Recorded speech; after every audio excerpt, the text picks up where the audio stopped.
Bigger threat might just be your own family.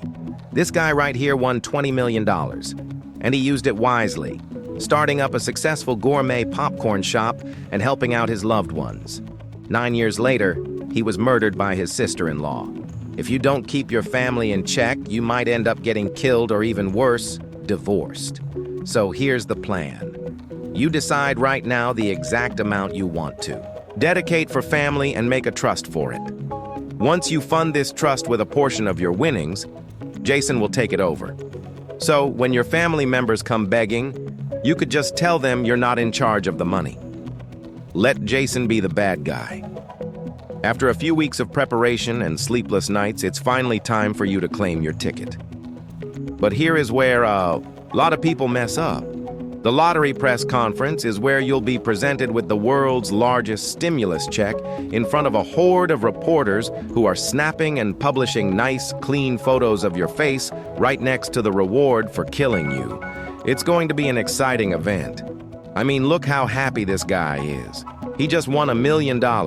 He doesn't know it yet, but 1 month after taking this photo, he's going to mysteriously die of cyanide poisoning. No suspect was ever found. In unrelated news, these 2 women inherited all of his winnings. In completely unrelated news, this woman prepared the last meal he ate before he died. Anyway, what I'm trying to say is that the press conference might not be optimal for you. Luckily, there are some genius tactics you can use to reduce its potential harm. Renting a car will stop people from tracking your license plate. Wearing a disguise will lower your profile as long as it's not ridiculous enough to go viral. But the smartest way to handle your press conference is by not going. You're not required to show up for your media appearance. The massive check with your name on it will still get put on the news. You just won't be in the shot. Instead, you'll go to the lottery office without any cameras and quietly grab your normal size check. But as you hold the piece of paper that's about to change your life, the first thing you'll notice is that the amount is a lot lower than you expected. See, there are 2 ways to claim your prize when you win the lottery. If you want the full advertised amount, you need to take the annuity, which means your prize gets paid out over the course of 29 years. But you took your prize in the more popular lump sum, where you get all the money at once, but it'll be just around half of the total jackpot. On top of that, since you won in the US, you're getting taxed. But don't worry about this because the authorities have already withheld all the taxes you owe from your check. Just kidding. They've withheld some of your taxes, but way less than what you actually owe them. Luckily, Jason has an accountant on his team who can guide you through the how much do you owe the government debt trap. So, after factoring in the lump sum in taxes, your jackpot has gone from 200 million to a measly 70.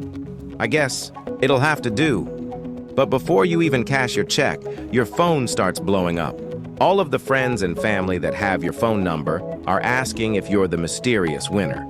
Remember, the public only has your name, but not your face. You can tell some people you really trust, but be careful. Maybe even use an NDA. Now, it's finally time to make your deposit. After your check settles, you'll see more money in your bank account than you even thought was possible. Hopefully, you're using a larger bank and not a credit union where your checking account would probably be worth more than all of their assets combined. But even with a massive institution holding your money, you still have a problem. Only 250,000 of your dollars are insured. But how risky actually is this? Well, ever since 2008, uninsured depositors only lost money in 6% of U.S. bank failures. And large banks like Chase or Wells Fargo are designated as systemically important financial institutions, aka they have the U.S. government as their sugar daddy. So it would take a lot for them to go under. Chances are you'll be fine, but still you should move this money somewhere else. It's time to hit up Jason to fund your trusts and investments. Let's give him $40 million to manage for you. And with a conservative 6% return, this will be making you $200K a month. You could put $10 million to your family trust, and now you have $20 million in pure spending power. So, let's get down to business. First, you need a new house. I say go with this $10 million LA mansion. It's got a master bedroom where you'll wake up to beautiful ocean views, a 500 bottle wine cellar, an infinity pool, and a movie theater. But one thing's missing. That's better. Any toy you ever wanted is now yours. Your dream watch, your dream fit, your dream grocery haul. Being a lottery winner is awesome. You're also starting to realize why rich people live longer than poor people. Not only can you now afford any medical procedures you want, but you even have a private doctor. You pay them $20K a year to be on call for whatever you need. You also get a celebrity fitness trainer for $300 a session, and of course a private chef to keep your diet perfect. But even more important than this is your total lack of stress. Not having to worry about bills, work, or housing, and having the free time to hang out with friends or take a midday nap has vastly improved your overall well-being. But then you get a call from Jason that changes everything. See, he helped you buy your house using a trust to keep you anonymous. But internet detectives have somehow managed to trace the ownership back to you. On top of that, news reporters have been silently taking stalker shots of you on your daily routine. And all of a sudden, your face and your address are front-page news. Your phone immediately starts blowing up. Except this time, it's not just your friends and family. It's strangers. You start getting hundreds of letters in the mail. People are telling you their life stories, how all they need is 10 grand, 5 grand. Someone even shows up to your house.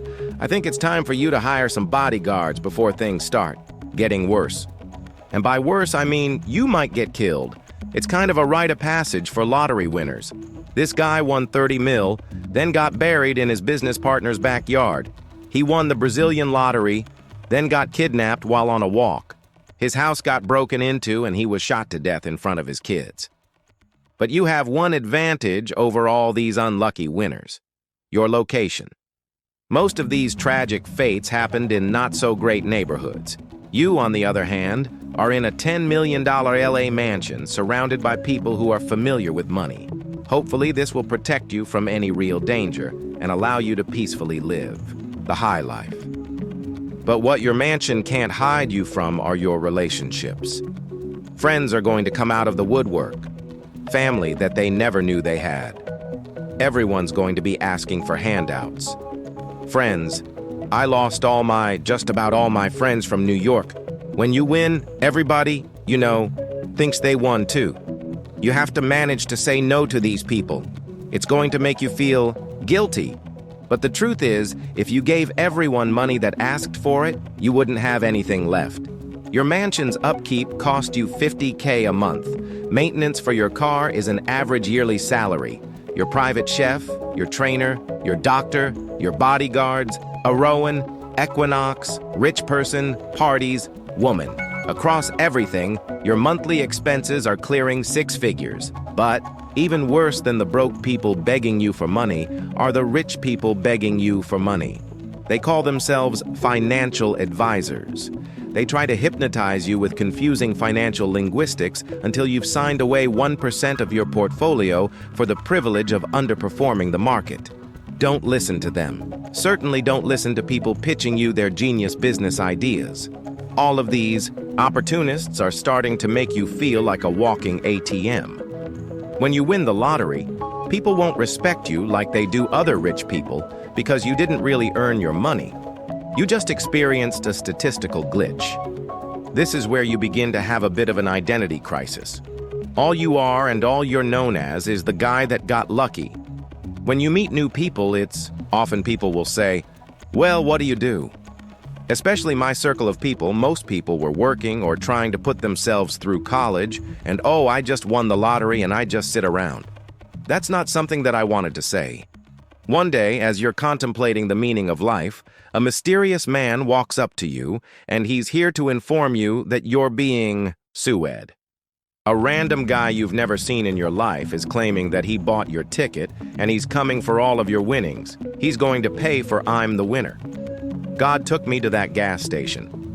I just wanted to ask, man, is there any truth to these claims about the stolen ticket?